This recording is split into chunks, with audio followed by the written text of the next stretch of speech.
दोस्तों, हमारे YouTube channel में एक बार फिर से आपका स्वागत है। जय श्रीमन नारायण। दोस्तों, जय विष्णु भगवान। आज हम आपको सुनाएंगे अपरा एकादशी व्रत कथा। तो हमारी कहानी को आप पूरा सुनिए।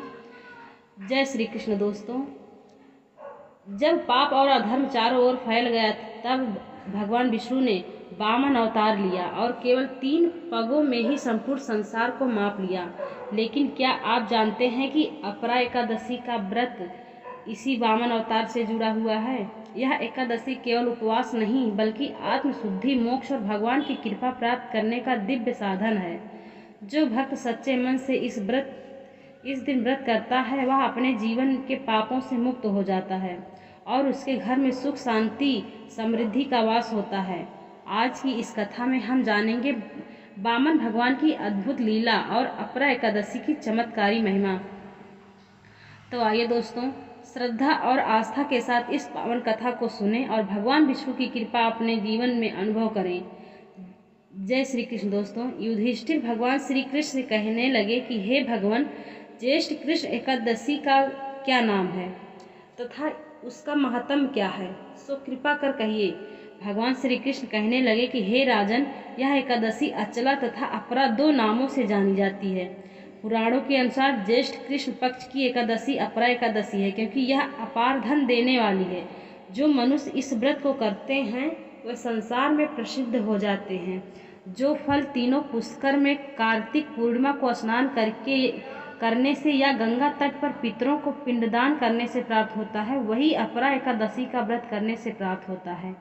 मकर के सूर्य में प्रयागराज के स्नान से, शिवरात्रि का व्रत करने से, सिंह राशि के बृहस्पति में गोमती नदी के स्नान से, कुंभ में केदारनाथ के दर्शन या बद्रीनाथ के दर्शन, सूर्य ग्रहण के कुरुक्षेत्र के स्नान से, स्वर्ण दान करने से अथवा अर्ध प्रसूता गौदान से जो फल मिलता है वही फल अपरा एकादशी से मिलता है। इस दिन भगवान त्रिविक्रम की पूजा की जाती है। अपरा एकादशी के व्रत प्रभाव से ब्रह्म हत्या, भूत योनि, दूसरे की निंदा आदि के सब पाप दूर हो जाते हैं। इस व्रत के करने से पर स्त्री गमन, झूठी गवाही देना, झूठ बोलना, झूठे शास्त्र पढ़ना या बनाना, झूठा ज्योतिषी बनना तथा झूठा वैद्य बनना आदि सब पाप नष्ट हो जाते हैं। जो क्षत्रिय युद्ध से भाग जाए वे नरकगामी होते हैं, परंतु अपरा एकादशी का व्रत करने से वे भी स्वर्ग को प्राप्त होते हैं। जो शिष्य गुरु से शिक्षा ग्रहण करते हैं फिर उनकी निंदा करते हैं वे अवश्य नरक में पड़ते हैं, मगर अपरा एकादशी का व्रत करने से वे भी इस पाप से मुक्त हो जाते हैं। यह व्रत पाप रूपी वृक्ष को काटने के लिए कुल्हाड़ी है, पाप रूपी ईंधन को जलाने के लिए अग्नि, पाप रूपी अंधकार को मिटाने के लिए सूर्य के समान, मृगों को मारने के लिए सिंह के समान है। अतः मनुष्य को पापों से डरते हुए इस व्रत को अवश्य करना चाहिए। अपरा एकादशी का व्रत तथा भगवान का पूजन करने से मनुष्य सब पापों से छूटकर विष्णु लोक को जाता है। हे राजन, यह अपरा एकादशी की कथा मैंने लोक हित के लिए कही है। इसे पढ़ने अथवा सुनने से मनुष्य सब पापों से छूट जाता है। बोलो जय श्री हरि विष्णु। वेदों और पुराणों में वर्णित व्रतों की महिमा अनंत है। एकादशी व्रत इनमें सर्वोपरि माना गया है क्योंकि यह सीधे सीधे भगवान विष्णु को समर्पित है और आत्मा की शुद्धि के लिए अत्यंत प्रभावशाली माना गया है।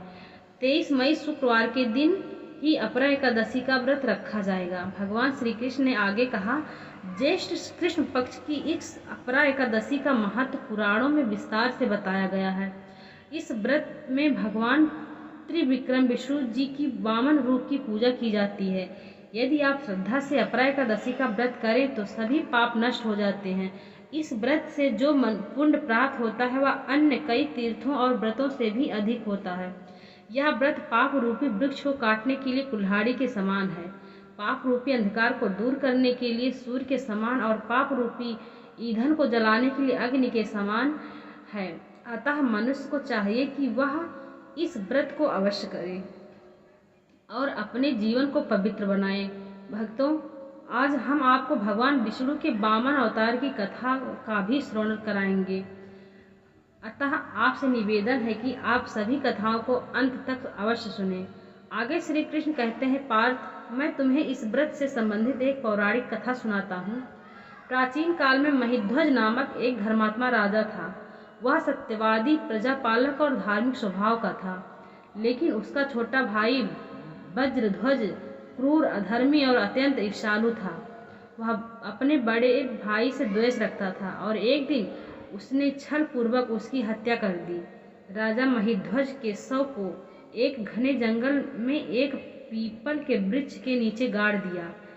उस अकाल मृत्यु के कारण राजा की आत्मा प्रेत योनि में चली गई और वह पीपल वृक्ष पर वास करने लगी। वहां से वह राहगीरों को डराने और उत्पात मचाने लगी। वर्षों तक यह स्थिति बनी रही, जब तक कि एक दिन महान तपस्वी ऋषि धौम्य उस वन से गुजरे। उन्होंने अपने तपोबल से उस प्रेत की पीड़ा और उसका अतीत जान लिया। वह जान गए कि यह आत्मा राजा महिध्वज की है, जो अपने छोटे भाई के पाप का शिकार हुई है।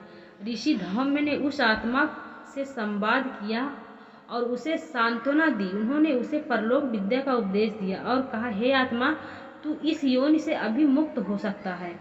जब किसी पुण्यात्मा का व्रत फल तुझे अर्पित किया जाए, तब उस करुणामयी ऋषि ने स्वयं अपरा एकादशी का व्रत किया और उसका समस्त पुण्य राजा को अर्पित कर दिया। जैसे ही व्रत का पुण्य राजा को प्राप्त हुआ, दिव्य प्रकाश प्रकट हुआ और वह प्रेत योनि से मुक्त हो उसने दिव्य देह धारण कर और स्वर्ग निर्मित पुष्पक विमान में बैठकर स्वर्ग की ओर प्रस्थान किया।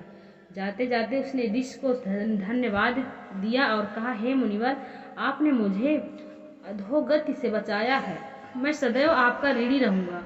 भगवान श्री कृष्ण बोले, हे युधिष्ठिर, इस व्रत को जो श्रद्धा से करता है या इसकी कथा को भावपूर्वक सुनता है या पढ़ता अथवा समस्त पापों से मुक्त हो जाता है और अंत में भगवान विष्णु के परम धाम को प्राप्त करता है। अपरा एकादशी के पश्चात ज्येष्ठ मास से शुक्ल पक्ष में अगली एकादशी आती है, जिसे निर्जला एकादशी कहा जाता है। यह एकादशी भी अत्यंत पुण्यदायिनी मानी जाती है, परंतु अपरा एकादशी अपने आप में समस्त पापों के नाश की कुंजी है। इस कथा को पढ़ने और श्रवण करने मात्र से व्यक्ति को अपार पुण्य की प्राप्ति होती है। जो श्रद्धा, संयम और नियम पूर्वक इस व्रत को करता वह न केवल इस जन्म में बल्कि अगले जन्म तक भी उत्तम फल का भागी बनता है। श्री विष्णुवे नमः। अपरा एकादशी का पारणा समय 23 मई के दिन अपरा एकादशी का व्रत रखा जाएगा और इसे चलते अगले दिन 24 मई को शनिवार को अपरा एकादशी का पारण किया जाएगा। व्रत पारण का शुभ मुहूर्त सुबह 6:01 से सुबह 8:39 के बीच है। अपरा एकादशी के दिन वामन भगवान की पूजा करने से व्यक्ति को सभी पापों से मुक्ति मिलती है और मोक्ष की प्राप्ति होती है। भक्तों, अब हम श्रवण करेंगे भगवान विष्णु के 52 अवतार की कथा।